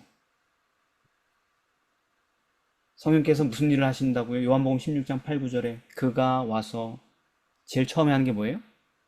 죄를 깨닫. 죄에 대하여, 의에 대하여, 죄와 심판에 대하여 심판에 세상을 책망하시리라. 성령이 오시면 기분이 좋아요? 감정이 상해요? 마음 상할 일이 많죠. 성령이 오셨네, 성령이 오셨네, 막 이렇게 홀리, 홀리 막 취할 것 같죠, 그죠? 아, 무슨 막 분위기에 막 취할 것 같죠, 그죠? 그러니까 사람들이 성령이 실제로 오고 있거든요. 여러 경로를 통하여서. 그렇죠, 그렇죠. 근데 성령이 오는 줄도 모르고 음, 이상하게 반응하는 거죠. 기분 나쁘니까. 그건 성령이 온다고 생각 안 하죠. 예. 그렇지. 저게 내 기분 나쁘게 했다, 이런 감정만 상하는. 저거, 이상한데, 저거 제거해야 되겠는데, 목회 못하게, 뭐 이런 식으로, 이런 감정이 들죠, 말하자면. 저거 집사 못하게 해야 되겠는데, 우리 교회 쫓아내, 이런 감정이 들죠. 성령이 오시고 계신데. 네. 음, 이사야의 경험이 아까 언급한 경험이 그랬잖아요. 네. 이사야가 뭐 나쁜 놈이었습니까? 아니요. 그런데 하나님이 오시니까 뭐라 그래요? 화로다, 나여 망하게 되었도다. 무슨 말을 하지도 않았는데 책망을 받죠, 그죠? 음, 예. 자기가 그냥 벌써 자진납세를 하죠. 나는 입술이 부정한 사람이고 입술이 부정한 백성 중에 살면서 만군의 여호와이신 왕을 배웠으니 난 죽었네. 이렇게 얘기하잖아요. 네. 지적받기 전에 이미 자기가 먼저 자진납세를 하잖아요. 그죠? 예. 음, 우리는 지적받은 게 규명될 때까지 버티다가 규명이 딱 입증이 되면은 맞습니다. 제가 범죄하였나이다 하는 것도 힘들죠. 그렇죠. 예. 죽여야겠다 이런 생각이 들죠. 기분 나쁘게 한 저 사람 죽여야겠다. 이런 생각이 들기가 더 쉽단 말이에요, 사람이. 그런데 그렇게 얘기하는 이사야에게 화저로 단에서 피취한 바 핀 숯을 손에 가지고 와서 그것을 어디다 떼요? 입을 찢어버려요, 그냥. 숯불로 입을 찢어버렸어, 막. 이상주의 봉이기 때문에 실제 타진 않았어요. 예. 근데 숯불로 입을 찢어버렸어. 찢어버릴만 하니까, 부정한 입술이니까, 그죠? 네. 예. 그런 수술이 있은 다음에, 악이 제하여졌고, 죄가 사여진 다음에, 죄 사함을 받은 다음에, 네. 내가 누구를 보낼꼬, 누가 갈꼬, 하고 사명을 주죠. 네. 그러니까, 제가 가겠습니다. 저 여기 있습니다. 저를 보내십시오. 음, 근데 그 다음 얘기 보면 되게 아주 사악한 백성들에게, 아무도 가고 싶지 않은 곳에 간단 말이에요. 음. 신약에서 누구의 경험이 그랬습니까? 음, 제일 사도 바울? 대표적인, 바울. 바울도 맞죠. 근데 제일 대표적으로 잘 묘사된 게 베드로의 경험이 그렇죠. 베드로. 베드로는 두 번이라는 경험을 합니다. 음, 이 뭔데? 패턴이 두 번 나와요. 베드로에게. 처음엔 언제? 십자가 지지 마세요. 아니, 아니, 마가복음 9장인가요? 그 전에. 누가복음 5장 8절 11절에 그때. 맨 처음. 베드로가 처음으로 풀타임 사역을 부름받을 때, 금을 던졌을 때, 고기가 음, 잡혔을 때, 음, 주여 나를 떠나소서 나는 죄인입니다. 음, 책망의 영이 임한 거죠. 그죠? 그러니까 예수님이 뭐라 그래요? 내가 너를 사람 낚는 어부로 만들어 주겠다. 사명이 나오죠. 음, 책망을 느끼고 죄를 고백하고 회개하는 사람에게 사명이 주어지죠. 그러니까 모든 것을 버리고 쫓죠. 그 다음에 베드로가 그랬다가 잘 따라가다가 또 망했죠. 그죠? 아까 우리 모니터 씨가 얘기한 것처럼 음, 나중에 가서 좀 이상해지죠. 베드로가 잘한다 잘한다 그러니까 또 헷가닥 해가지고 그래서 정말 대형 사고를 치죠. 사람들 앞에서 예수님을 세 번이나 부인하는 모르는 사람이에요. 이렇게. 그런 사람을 뭐 쓸 수 있겠습니까? 그냥? 그냥 쓸 수가 없어요. 그래서 어떻게 하셨어요? 공식적으로 그 베드로가 사도로 복귀할 수 있게끔 그 3번이나 사랑하냐고 물어보시죠. 그게 쉬웠을까요? 어려웠을까요? 대답하기 감정적으로. 너무 어려웠죠. 따로 불러서 얘기하든지. 음. 내가 나보다 못하다고 생각하는 사람들 앞에서 쪽을 당하는 게 좋아요? 싫어요? 싫죠. 그렇죠. 네. 쪽을 당한다는 게 뭔지 잘 모르겠는데 그런 용어를 쓰더라고요. 그 다음에 요즘 구린들은 꼽을 준다 그러더라고요. 꼽? 그건 뭔지 모르겠어요. 정확한 어떤 용어에서 나온 건지 모르겠어요. 음. 사람들 앞에서 꼽 당하면 싫어요? 좋아요? 그렇죠. 음.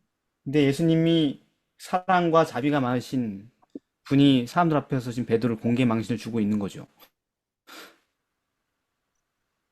왜 굳이? 음. 네, 그의 음. 회개를 음. 본인 앞에 나타내기 위해서 네. 그 얼마나 회개했는지. 그리고 나서 뭐예요? 사명을 주죠. 내 양을 먹여라. 내 양을 치라. 그죠? 네. 그러므로 설교자들은 세상 밖을 향하기 전에 항상 먼저 뭘 해야 되는 거예요? 자기 안을 봐야 돼요. 네, 교회 안에서 회개의 기별을 전파해야 되는 거예요. 그렇기 때문에. 음. 그렇게 하면 그들 가운데 회개하고 믿는 자들이 있을 것이고, 그들이 비로소 뭘 수행하기 시작한다? 사명을 수행하기 시작할 것입니다. 그런데 그런 게 되게 많은 것 같아요. 여러분 다 구원 받았습니다. 우리 이렇게 구원 받아가지고 행복하니까 우리가 그냥 있으면 되겠습니까? 우리가 받은 이 놀라운 축복을 느끼십니까? 그걸 혼자만 간직할 겁니까? 나가서 전해야 되지 않겠습니까? 이런 얘기들 많이 들어보죠? 그렇죠. 네, 많이 듣죠. 그게 말이 좀 어폐가 어때요? 완전히 말이 안 되는 얘기죠. 왜 말이 안 돼? 그렇게 다들 많이 설교하시는데. 말 잘해라.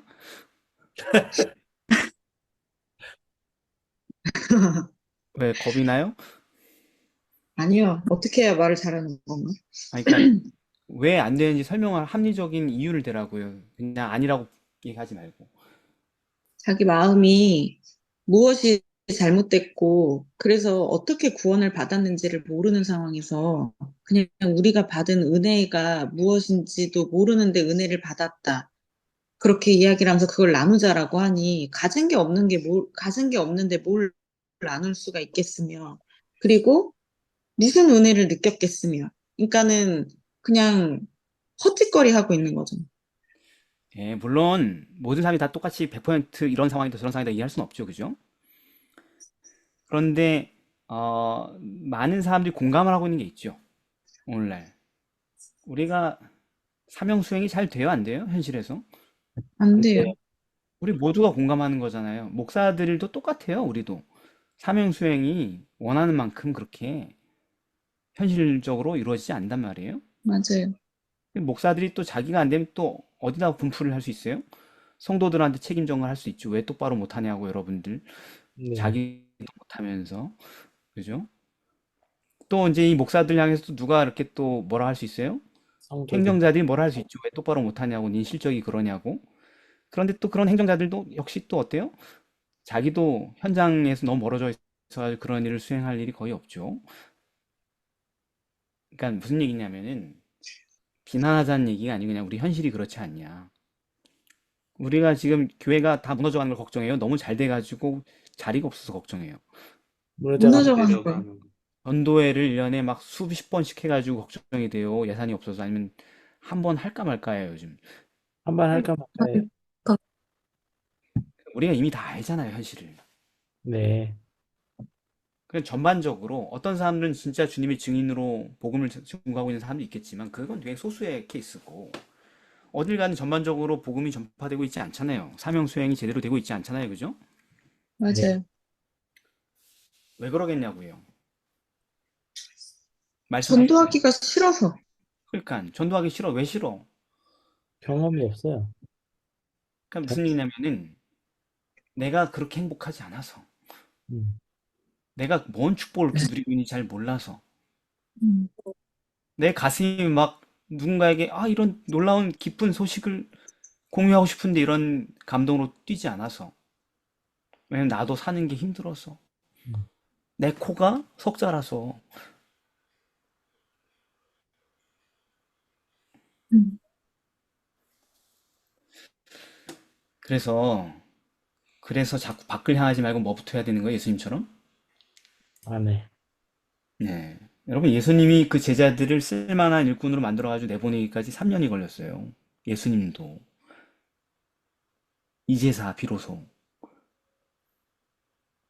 쉽게 되겠습니까? 교회가 변하겠습니까? 쉽게? 예수님처럼 해야 돼요.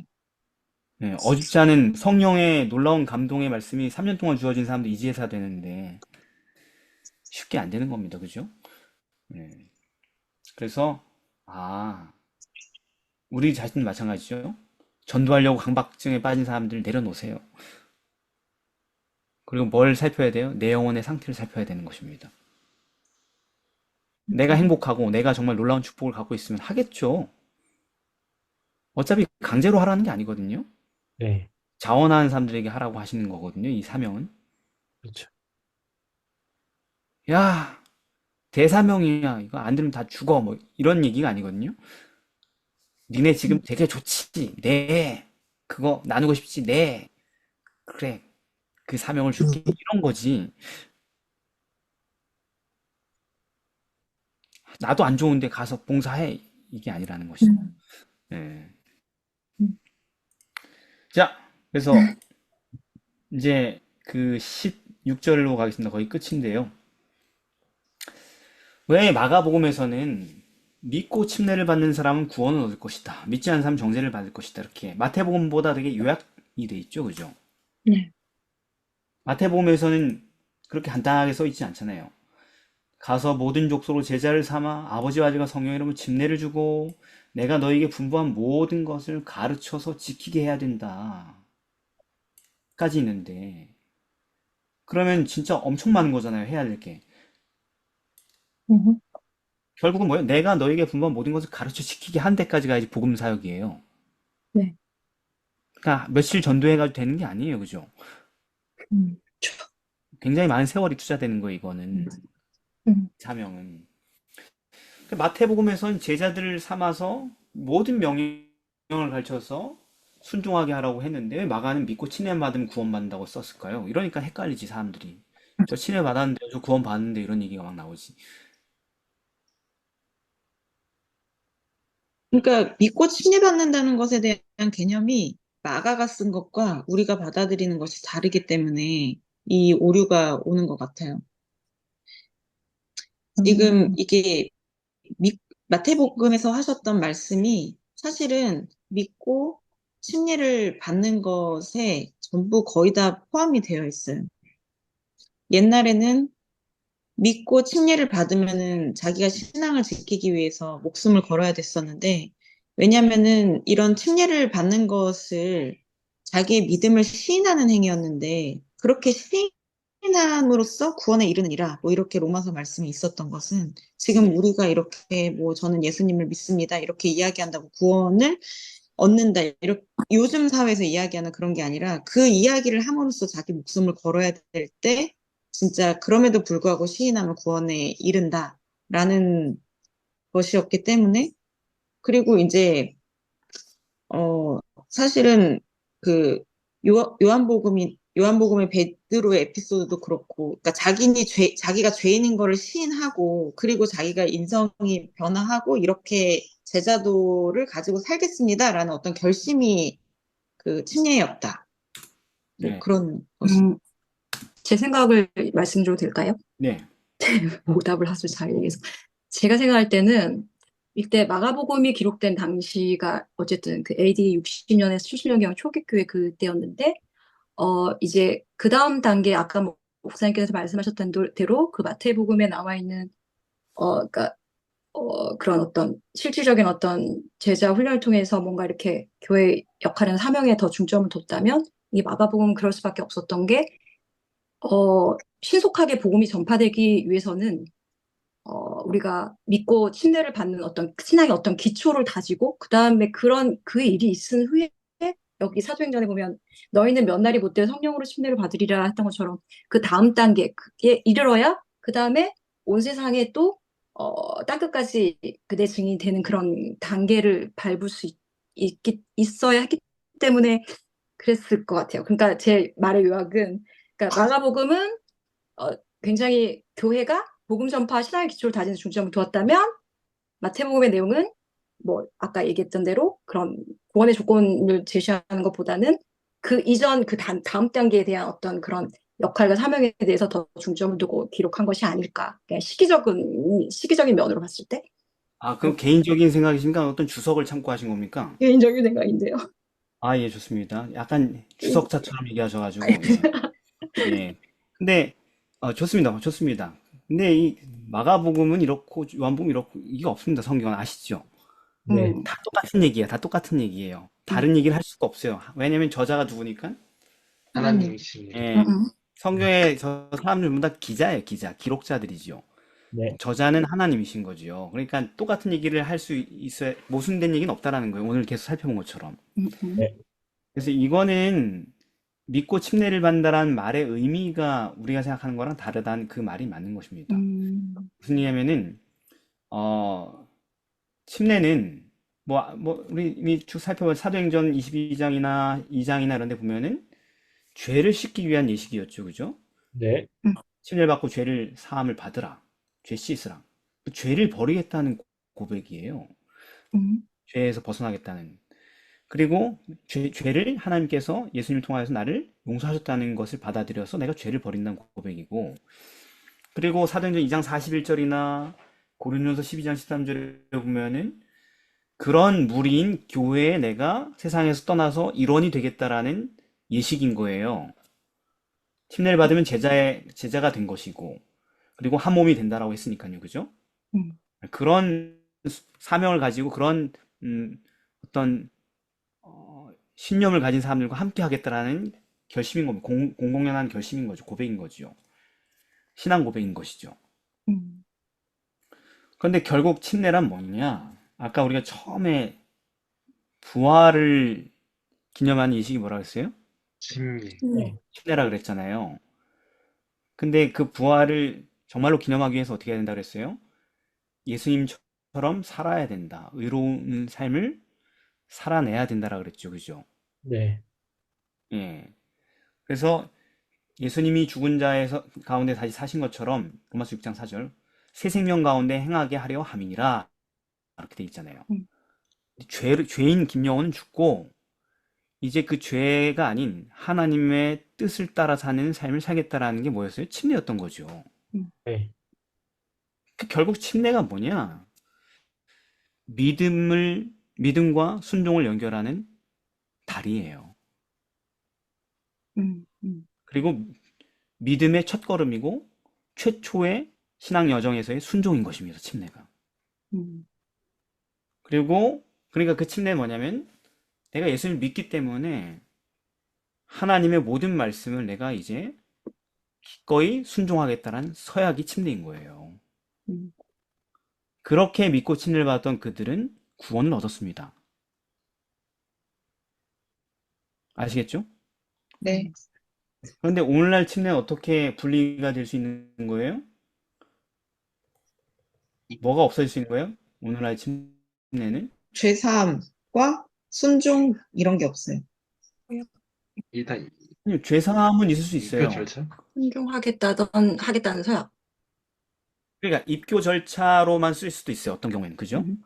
죄 용서도 안 받고 그냥 교인 되기 위해서 침례 받는 사람들도 있습니다. 아무 의미 없는 침례가 되는 거죠. 그죠? 그저 목회자의 실적이 하나 늘어났을 뿐인 침례인 거죠. 아, 이거 목사들에게 아주 유혹적인 거예요. 숫자 1, 2 더해가는 거 말입니다. 예. 여기서 벗어나지 못해요. 우리는 시스템적으로 지금 그렇게 만들어졌기 때문에. 되게 심각한 문제고. 그래서 죄사함도 없이 침례가 이럴 수 있습니다. 내가 성공하기 위해서. 자, 그 다음에 죄사함은 있지만 뭐가 빠질 수 있어요? 침례? 순종이 순종. 빠지니까. 순종의 서약이 빠질 수 있어요. 예수님 너의 죄를 용서하신 것을 믿느냐? 예, 저 믿어요. 십자가를 보니까 용서 받은 것 같아요. 음, 하고 죄사함의 예식을 할 수 있어요. 근데 뭐가 없을 수 있다? 이게 지금 내가 순종서약하고 있다라는 의식 없이 침례를 받을 수 있다라는 것입니다. 그러면은 의미가 없게 되는 거예요. 예. 그래서 이런 믿음, 내 죄가 용서받았다는 믿음과 그러니 나는 이제 내 남은 삶을 장사 지내고 남은 삶을 하나님의 뜻대로, 예수님의 뜻대로 살아가겠다라는 그런 순종하겠다는 확고한 결심이 있다면 그 당시에 꺼리낌 없이 누가 뭐라고 손가락질하고 핍박을 받아도 뭘 받게 되는 거예요? 침례. 침례를. 침례를 받게 됐던 음. 거예요. 그래서 믿고 침례를 받은 사람이 구원을 얻는 거예요. 음. 내시도 말했죠. 보라, 물이 있으니 내가 침례를 받으면 무슨 거리낌이 있느뇨? 거리낌이 없다라는 거예요. 그걸 인하여서 자기가 받을 데미지가 많다 할지라도 거리낌이 없다는 거예요. 거리낌이 없다는 게 뭐예요? 순종할 준비가 충분히 되었다. 됐다는 거죠. 내가 목숨을 잃어도 주의 뜻에 순종하겠다라는 것이죠. 그죠? 그러니까 구원받는 것입니다. 그런 의미로 하신 얘기예요. 믿고 침례를 받는 사람은 구원을 받는 얘기가. 믿음에 뭐가 전제되어 있는 거예요? 순종이 전제가 되어 있었던 것이죠. 자, 세 번째 질문을 하겠습니다. 맨 마지막 부분을 보면은 믿는 자에겐 이런 표적이 따르리니 하면서 나오죠, 그죠? 여러 네. 가지 표적, 이적들의 종류가 나오는데 제자들의 복음 사역에 특별히 이런 이적이 따르도록 약속하신 이유가 뭘까요? 이게 현실화 됐나요, 전부 다? 네. 그쵸. 뭐 예를 들면 귀신을 쫓아냈어요? 네. 병든 자를 고쳤어요? 네. 어디 그런 얘기가 있어요? 어디? 사도행전 5장 16절. 예, 거기에 뭐 뭐라? 예루살렘 그는 허다한 사람들도 모여 병든 사람과 더러운 귀신에 괴로움받는 사람을 데리고 와서 다 나음을 얻으니라. 이거 됐네. 그럼 그 다음 새로운 방언을 말하며 이거 됐어요? 네, 했어요. 어디? 저희가 다 성령의 충만을 받고 성령의 말하게 하심을 따라 다른 방언으로 말하기를 시작하니라. 사도행전 2장 4절. 오케이. 그러면은 뱀을 집으며 무슨 독을 마셔도 해를 받지 아니하며 이거 이루어졌어요? 아, 음, 바울. 섬에 바울. 사도행전 뱀에 물리지 20, 않았어요? 28장 1, 6절. 그렇지. 음, 바울이 불을 떼다가 독사에게 물렸죠. 아주 심각한. 음. 그런데 죽었어요, 안 죽었어요? 조금도 안 조금도 죽었어요. 상함이 없더라. 예, 조금도 상함이 없더라. 약속들을 다 지키셨어요, 안 지키셨어요? 다 지켰어요. 다 지키셨지요. 왜 이런 이적들이 따르도록 하셨을까요? 음, 이방인들에게 이렇게 복음을 전할 때 그 제자들, 사도들을 보호하기 위한 수단, 그리고 또 그 이방인들의 마음을 열 수 있는 도구로 이적을 쓸 수 있게 하신 걸 이 사건을 통해서 알 수 있고, 그 다음에 네, 말하자면 하나님은 복음 사업을 진전시키기 위해서 이적을 행하시는 게 적합하다고 하셨던 거고, 그리고 또 네, 표적만 행한 게 아니라 네, 표적으로 또 말씀을 확실하게 증언했다는 것을 마가복음 16장 20절을 통해서 알 수 있습니다. 그리고 제가 예, 다음 교과가 요한복음인데 네, 이건 그냥 여담이에요. 첫 그 과를 봤는데 거기에 대해서 표적에 대해서 이렇게 또 명시가 되어 있었어요. 네, 표적은 예수께서 메시아시라는 더 깊은 실체를 가리키는 기적적인 사건을 말한다. 그래서 그러한 어떤 이런 그 예수님의 사역을 이어가는 사역을 제자들이 했고, 그리고 수많은 사람들이 이미 이때는 예수님의 어떤 그런 기적적인 사건들을 많이 통해서 치유를 받은 사람들도 있었고, 그래서 이런 제자들이 행하는 사역을 통해서 예수님을 더 기억하고 또 그분의 사랑을 더 한 번 더 되새길 수 있는 그런 시간들이 되지 않았을까. 이적을 행하는 걸 보면서. 네, 네. 감사합니다. 그러니까 이 이적들은 다 복음 사역의 장애물을 허물기 위해 주어진 이적들이었어요. 그죠? 네. 예. 귀신을 쫓아내고 병든 사람을 치료하고 수십 개의 그 당시 알려진 모든 세계의 언어들의 장벽을 극복하고 단숨에 어학 연수를 해가지고 하는 게 아니고 예. 음, 그리고 수많은 위험들과 암살과 여러 가지 어려움으로부터 사명자들이 자기의 사명을 다 끝내지 못하고 죽지 않도록 보호를 받은 거죠. 그죠? 음. 예, 그렇게 한 결과는 아까 표정 얘기를 하셨는데 맞아요. 음. 그들이 예수는 하나님의 아들이라는 복음을 전했었잖아요. 그죠? 네. 네. 예수의 부활을 전파하고 그리고 이런 표적들이 말씀을 어떻게 했대요? 확실하게 증거했다고 돼 있죠. 네. 그 무슨 얘기냐면은 정말로 예수님은 하나님의 아들이구나라는 것을 사람들에게 믿게 하는데 도움이 됐다는 것입니다. 그러니까 자기 선전하고 돈벌이 수단으로 표적들이 쓰인 게 아니고 다른 목적이 아니고 그 표적들 모두가 다 누구를 높이기 위해 쓰인 거예요? 예수님. 복음이신 예수 그리스도를 높이기 위하여 사람들이 믿고 예수님을 믿고 신뢰하고 그분을 받아들이게 하기 위하여서 쓰여졌다는 것입니다. 그리고 제자들이 뭐 가진 게 있었어요, 조직이 있었어요, 재물이 있었어요, 뭐가 있었어요? 아무것도 없었잖아요. 근데 너무 어려운 사명을 주신 거잖아요, 사실은. 네. 네, 그렇죠. 온 세상에 만민에게 복음을 전하라는 게 돼요? 그런 시대에 지금도 못 하는데. 그런데 그런 명령을 주실 때에 그 명령이 그냥 주신 게 아니고 다 수행할 수 있게 하신다라고 그들에게 격려하고 믿게 하시기 위해 주셨다는 것이죠. 결론은 한 가지입니다. 예수님이 그들과 여전히 항상 함께 하고 있다는 사실을 그들에게 알려주시기 위해서 그들의 용기를 주시기 위해서 그렇게 하셨다는 것이죠. 그래서 예수님은 이렇게 얘기하시잖아요. 볼지어다 내가 세상 끝날까지 너희와 항상 함께 있겠다. 얘기하시잖아요. 네. 이 너희는 뭐냐면은 복음 사명을 수행하는 너희와예요. 지금 우리가 복음 사명을 수행하는 것을 멈춘 채로 그냥 살아가고 있다면 우리는 예수님 나와 함께 있는 줄 알 수가 없겠죠. 어떤 표적도 나타나지 않고 어떤 능력도 경험하실 수 없겠죠. 그죠? 네. 근데 저 이적들에 대한 모든 약속들은 지금 우리에게도 유효한가요? 네. 그건 옛날 얘기라고 생각한단 말이에요. 우리는 초대교회 때는 그런 게 필요했으니까 초대교회 때는 이적을 주었지만 지금은 필요가 없어. 병원 가면 되고 뱀에게 물리면 아프면 병원 가면 되고 귀신 들리면 정신병원 가면 되고 뭐 그죠? 그 다음에 외국어가 안 되면은 AI로 돌리면 되고 AI가 다 해주더라고 요즘은. 제가 이렇게 설교하는 영상이 있으면 그 영상을 넣으면은 제가 영어로 설교하는 영상으로 바꿔줘요. 오, 세상이 요즘 그 정도예요. 그렇구나. 예. 그러면 지금은 이적이 필요 없나? 지금도 이적이 필요해요. 그런 게 다 있어도 사람들에게 말씀이 증언되지 않거든. 사람들이 받아들이려고 하지 않거든요. 그죠? 그렇죠. 예. 사람들이 예수님이 하나님의 아들이심을 믿을 만한 그런 하늘의 능력이 필요하다면 성령의 권능이 필요하다는 말이죠. 오늘 우리에게도 약속이 주어졌습니다. 마가복음을 우리가 이제 마치는데요. 우리는 이 복음을 연구하고 들은 거예요. 만약 그 복음이 우리의 삶을 변화시킨다면, 우리에게 소중한 기별이라면, 주님 우리에게도 말씀하시는 것이죠. 너도 이제 이 사명에 동참하는 것입니다. 그러면은 내가 여전히 살아서 네 곁에서 너와 함께 있다는 것을 보게 되리라는 약속인 거예요. 그래서 작은 것에서 시작하면 될 것 같습니다. 네. 내가 처한 상황에서 교회든 세상이든 어딘가에서 복음을 증거하게 되길 바랍니다, 여러분. 아멘.